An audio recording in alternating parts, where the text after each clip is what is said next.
This is Alina. I just learned how to make a recording of my computer screen. Yay! And I thought I would use that new ability to show you some things about the Bandlab program.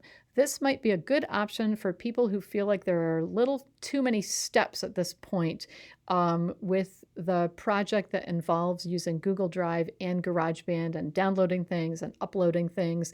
So if it's going to get in your way to do all of those steps, Bandlab is a quicker setup option that you might enjoy. So here I am at bandlab.com. I am in a part called my feed. The bandlab.com website you can go to and set up an account. It's completely free and it doesn't take too long to set up. And people will only see your recordings if you invite them by email to see them, and they will only be able to collaborate if you invite them to collaborate. So here is a project that I set up for us to experiment with, this grad collaboration project. I'm going to click on this. Come on, Bandlab. There we go. And here we have grad collaboration with Jim's loop. I'm going to open this in a mix editor. And while it's getting that open, I'm going to thank Jim Oshinsky for sharing this great loop that's super fun to play with us so that we could experiment with it. So here we have it. It's loading. And here we have our project. So if I want to just hear what we have so far, I can just see what we have here from Jim.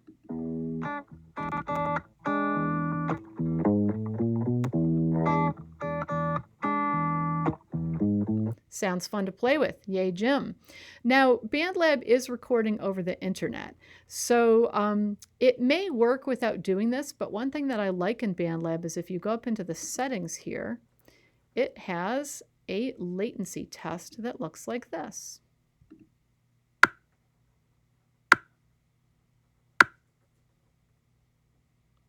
So it actually figured out exactly the difference between my computer and the internet, and it's going to correct for that, which I think is really cool. So now I really like Jim's loop, and I want to add my own recording in here too.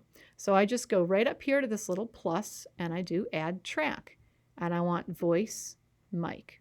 At the moment, I'm just using the built-in mic in my computer. If I had some kind of USB mic I wanted to attach and be fancy, I could, but I'm going basic here.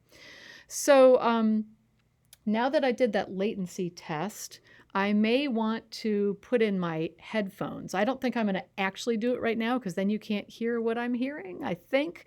But you will want to be recording with headphones because that way just your track by itself records. Otherwise, if a bunch of people add to it and they all have Jim in the background of their own recording, we have a lot of Jim in here. Much as we love Jim, the bass may completely take over. All right, so I'm ready to record my track right here. I am going to just simply hit record and be ready to sing along.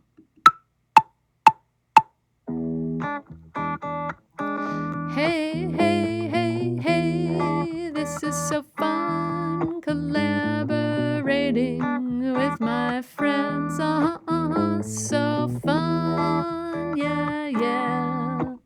All right, so I just recorded a little bit there, and let's see what it sounds like together. Hey, hey, hey, hey, this is so fun, collaborating with my friends. So fun, yeah, yeah. So there we have it. For some reason on my computer, I'm getting a bit of a crackling sound using Bandlab, but other people who are doing it do not seem to be getting that sound. So that's something I haven't fixed yet, and I feel like at this point, I'm not going to be too picky about the exact sound quality because we want to take a music for people process-oriented approach here. So maybe I did that one take and I kind of like it, but I'm having fun and I might think it would be fun to try again. So maybe I'll just make another track of myself. Oh, but before I do that, well, I'll go ahead and add it in. I think it would be very nice if we labeled our tracks. So I'm going to go right in here. I just double clicked on here and I'm going to write in that that was Jim, so we remember which one he is. And then I'm going to make this one called Alina 1. And then I'm going to call this one Alina 2, like that. All right. I want to show you some buttons on the left here that are super useful. M is for mute and S is for solo. So if I want to make another try, But maybe without throwing this one out, I can simply mute this track, and now I will not be able to hear that track at all. So I'm going to try again. Like, yeah, that take was fun, but I don't know. I want to see what it's going to sound like if I do it again. Dun, dun, dun, ba-dum, ba-dum, bo, ba, bom, bo, da, da, dum, dum, wah, wah, wah, wah, wah, wah, wah, wah, wah. Cool. So now maybe I want to hear that track. I could mute this one, or I could mute the one that I just did, so I can get any selection of tracks. Solo is the opposite of mute. So supposing you think there's like a funny sound on one of yours, you want to hear one part really closely, you can solo and hear just that track. So I might record, my process is usually to do a couple of takes because I just like not stressing about whether everything's perfect. I do a couple takes, then I decide which one I like. So supposing I decide, you know what, that Alina number 1, that was pretty good. I think I'm going to take that one.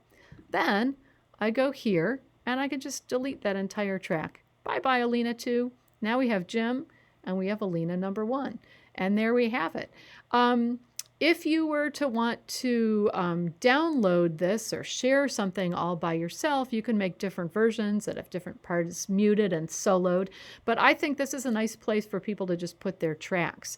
We also have a volume control here. So supposing you start, I'm going to just mute myself here and pretend I haven't recorded yet. Supposing you start recording or you start listening and you wish you could hear Jim better, you just slide him up like this. Make him as loud as you want. You can turn up your own computer sound too. Or supposing a bunch of people have added tracks and maybe you want to hear, I don't know, the flute or something a little extra clearly. It's fine to play with these volume controls. We'll probably pull the tracks out into a more sophisticated program like GarageBand and edit them at some point, so that's fine. And I think that's probably enough to get you started. So I hope you will have fun with this. I think it's super easy to use. Oh, but don't forget to save your track when you're done. You go right here to save. Little thing whirring there. See the little wheel going, and it's just been saved.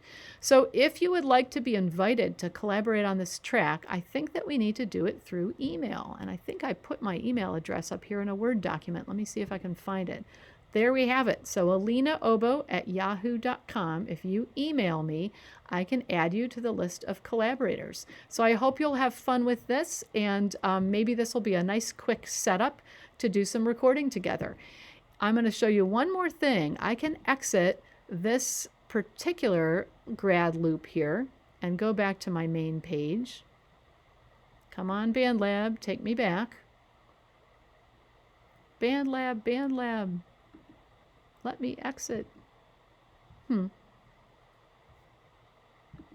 We have several people doing remote learning all at the same time in my house, and so I feel like this is an internet thing. So I'm just going to click on another window. Let's try this Bandlab thing. Okay, so this is where I got to, where I did the open and mix editor, and that exit should take you back. If you want to start something new, you just simply hit this create button, and then you have a completely empty thing. You can start a new project and email other people to collaborate with you. Okay, I hope that was helpful, and I hope everybody will do lots of collaborative recording. I think it's super fun, and since I don't know how to end a screen recording like this, I have to do it like this. Enjoy!